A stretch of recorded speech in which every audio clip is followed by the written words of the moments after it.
स्वागत है आपका हरियाणा डायरी में। बढ़ते खबरों की ओर।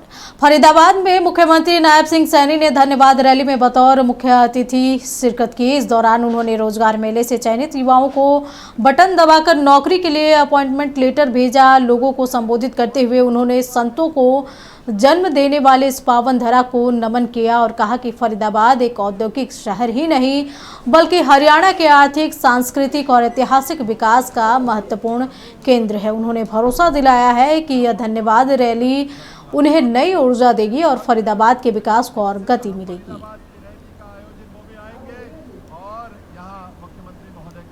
स्वागत, अभिनंदन। प्रतिष्ठित उद्योगपति के रूप में जिनकी पहचान है और फरीदाबाद ऐसी विभूतियां शान होती है क्योंकि फरीदाबाद और ये फरीदाबाद की वो पवित्र भूमि,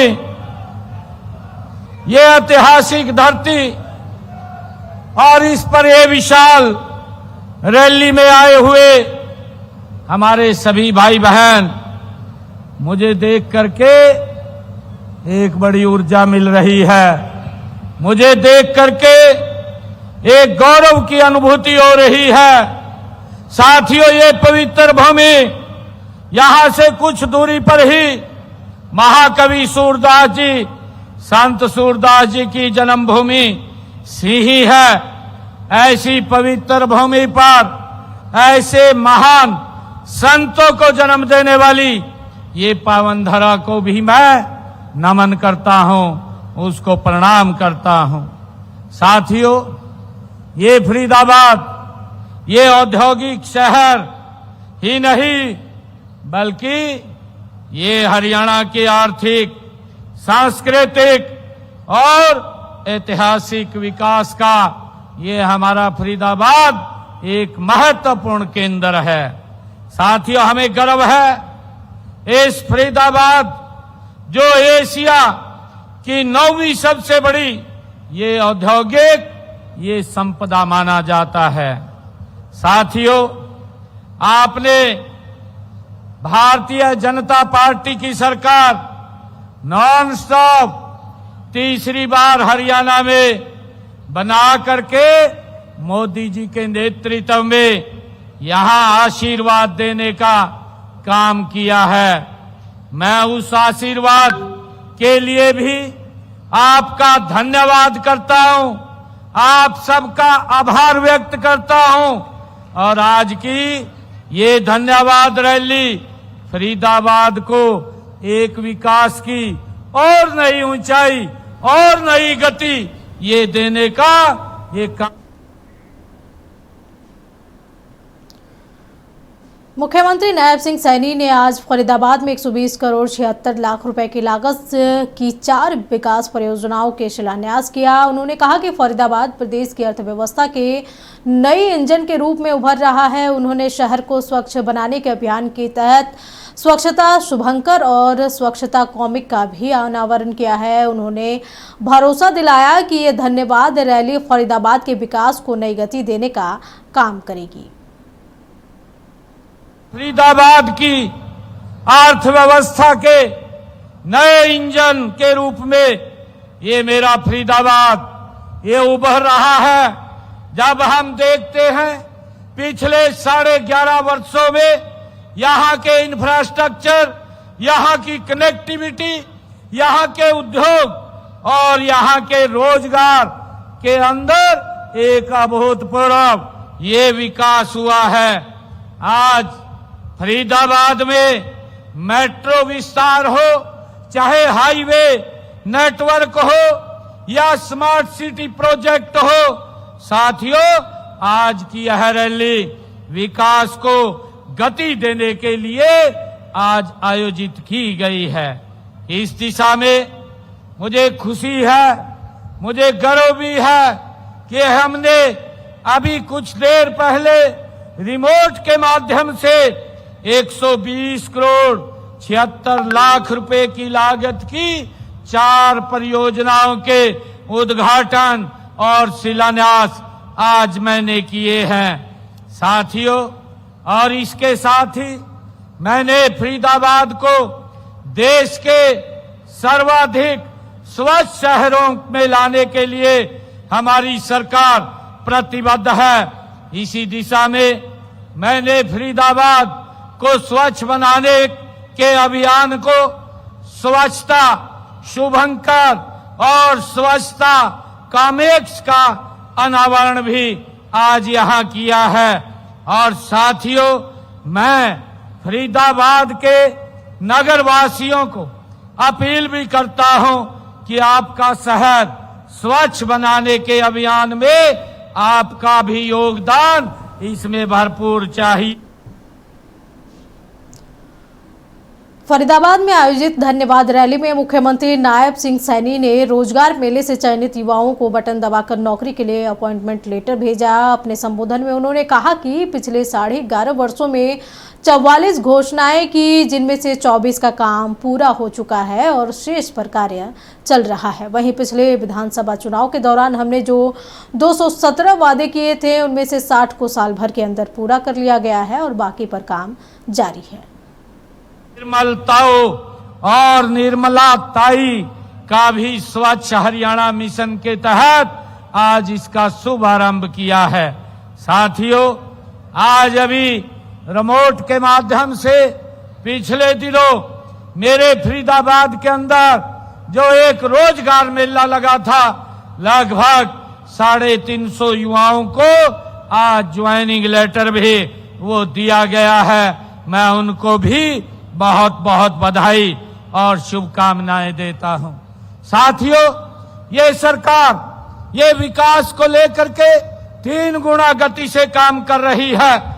मैं ये भी बताना चाहता हूं कि हमने पिछले लगभग 11.5 वर्षों में इस फरीदाबाद विधानसभा के लिए 44 यहां अनाउंसमेंट किए थे और 44 में से 24 का काम हमने पूरा कर लिया है। बाकी पर गति से काम चल रहा है। साथियों, हम जो कहते हैं उसको पूरा करने का संकल्प ये नरेंद्र मोदी जी के नेतृत्व वाली सरकार, ये डबल इंजन सरकार का है।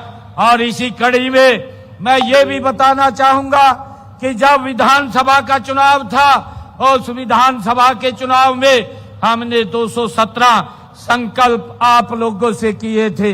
आप लोगों से पूछ करके 217 वादे हमने किए थे। मुझे खुशी है 1 साल पूरा हुआ है। 1 साल के अंदर 60 वादों को पूरा कर दिया है और 157 पर साथियों गति से काम चल रहा है। मुख्यमंत्री नायब सिंह सैनी ने फरीदाबाद में आयोजित धन्यवाद रैली में लोगों को संबोधित करते हुए कांग्रेस पर जमकर निशाना साधा और आरोप लगाया कि कांग्रेस के नेता केवल भ्रम और झूठ फैलाने में लगे रहते हैं। कांग्रेस ने वर्षों तक राज किया है, लेकिन हरियाणा को आगे बढ़ाने के बजाय पीछे धकेल दिया। इनके पास ना कोई दिशा है ना ही विजन, पर हमारे सामने विकसित भारत का लक्ष्य है, जिसे 2047 तक पूरा करना है। विपक्ष की बात करता हूं, हमारे कांग्रेस के साथी वो भ्रम और झूठ फैलाने में वो लगातार लगे रहते हैं।